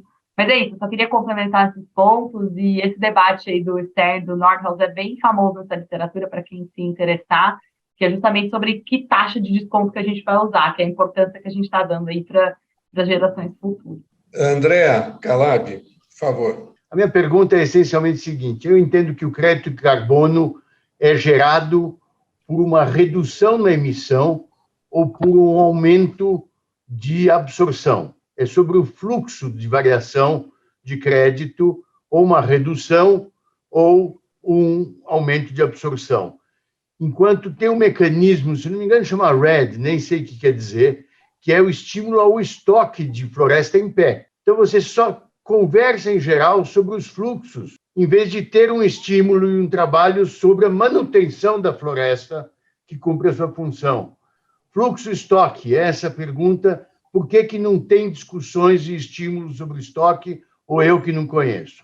E conheço pouco nesse pedaço, portanto, era essa pergunta. Obrigado, parabéns. Obrigado, André. A sua percepção é a mesma que a minha, André. Os créditos de carbono eles têm a ver com fluxo, né? A ideia é tentar diminuir esse fluxo de carbono que está saindo para a atmosfera. O RED é interessante. O RED é uma aplicação do teorema de Coase, mais uma vez, né? Ele diz o seguinte: olha, nós vamos reconhecer que as populações que moram perto das florestas têm efetivamente o direito de propriedade sobre as florestas e nós vamos pagá-las para preservar a floresta. Então, você está pagando para que o estoque, que o fluxo de carbono não aumente com o corte de floresta, né? Porque a floresta está com o estoque ali armazenado. Tem um incentivo com os mecanismos de crédito de carbono de plantio de floresta para você capturar carbono da atmosfera. Então, quando você faz isso, a conta que é feita é a seguinte: se eu tiver um processo aqui de reflorestamento, o quanto de carbono que eu vou retirar da atmosfera, né? Tem a ver com a minha redução do estoque de carbono na atmosfera via um fluxo, né, de despoluição, de descarbonização. Mas você tem razão, o crédito de carbono não é gerado por exemplo, uma preservação de uma floresta. Ele é pago só se você provar o que eles chamam de adicionalidade, né, que é uma coisa muito difícil de se provar. Quer dizer o seguinte: tá bom, eu tenho um projeto que preserva a floresta, mas na ausência desse projeto, a floresta seria desmatada, o estoque diminuiria, né, e o fluxo de emissões aumentaria. Só que eu tenho que provar que isso é verdade. Por exemplo, para concluir, se eu tiver um projeto aqui de turismo ecológico que diz o seguinte: olha, eu vou promover turismo ecológico nessa propriedade aqui e ela depende da floresta em pé, a minha atividade. Portanto, eu quero ganhar crédito de carbono. Você tem que provar o seguinte: esse projeto não seria implementado caso você não tivesse essa possibilidade do crédito de carbono. Se isso já fosse lucrativo por si só, se o mercado já desse conta, eu não tenho problema, eu não tenho adicionalidade aqui, então não vou te dar crédito para isso. É para concluir, né, que floresta em pé tipicamente não recebe título de carbono. Ela pode receber transferência via RED, porque ela diz isso: entendo seu direito de propriedade, estou te pagando para não destruir. O Paulo de Tarso gentilmente pediu a palavra, eu vou abrir uma exceção para ele. Você reforçou, você lembra que no almoço do Zeca, a gente conversou, que eu te falei da minha admiração do Pigu? Você lembra dessa nossa conversa? Você só reforçou. Sou mais piguviano ainda do que keynesiano, tá certo? Mas você falou um negócio que eu fiquei aqui, queria saber se eu entendi. Que se eu entendi, eu vou falar uma coisa assim complicada.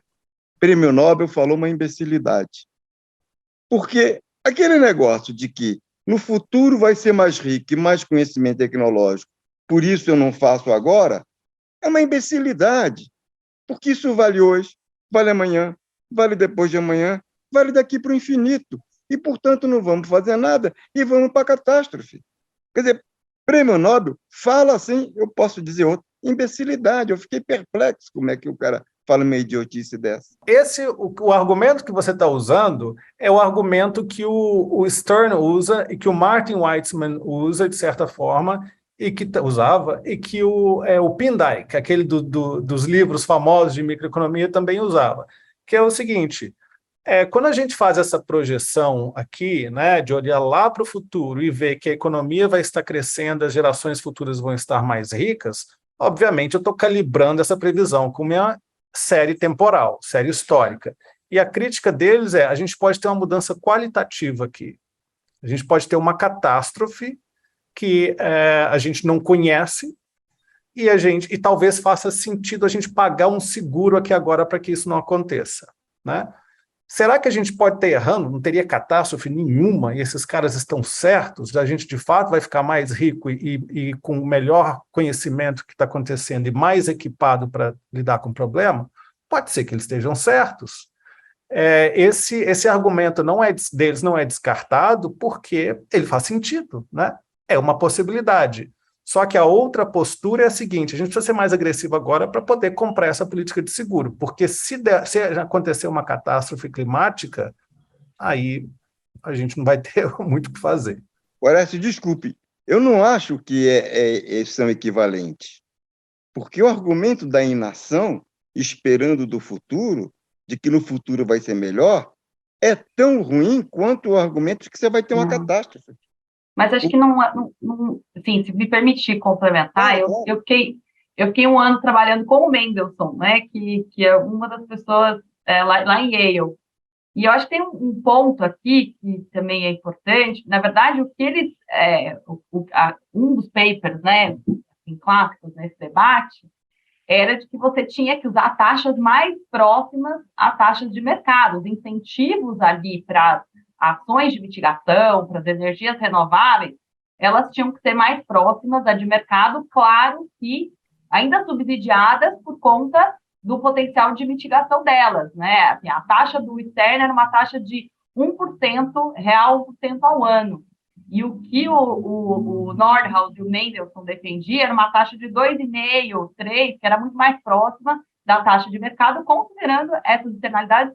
E os modelos dos Nordhaus consideram também o risco de catástrofe. Então, assim, a grande diferença, assim, a forma como eles estavam calculando o WOC aqui, né? Vamos pensar. Que eles estavam propondo de calcular o WOC. Assim, eu não vejo muito esse debate, a tecnologia na geração futura vai ser diferente. Eu vejo mais assim, os incentivos de mercado, mais próximos a incentivos de mercado hoje. É a forma como eu vejo esse debate. André, eu sei que agora tem muita gente com vontade de falar, mas vamos manter a disciplina um pouco e agradecer imensamente o Ari Aster, a Paula e aos colegas por uma manhã tão produtiva e saborosa. Obrigado, gente. Tchau, tchau.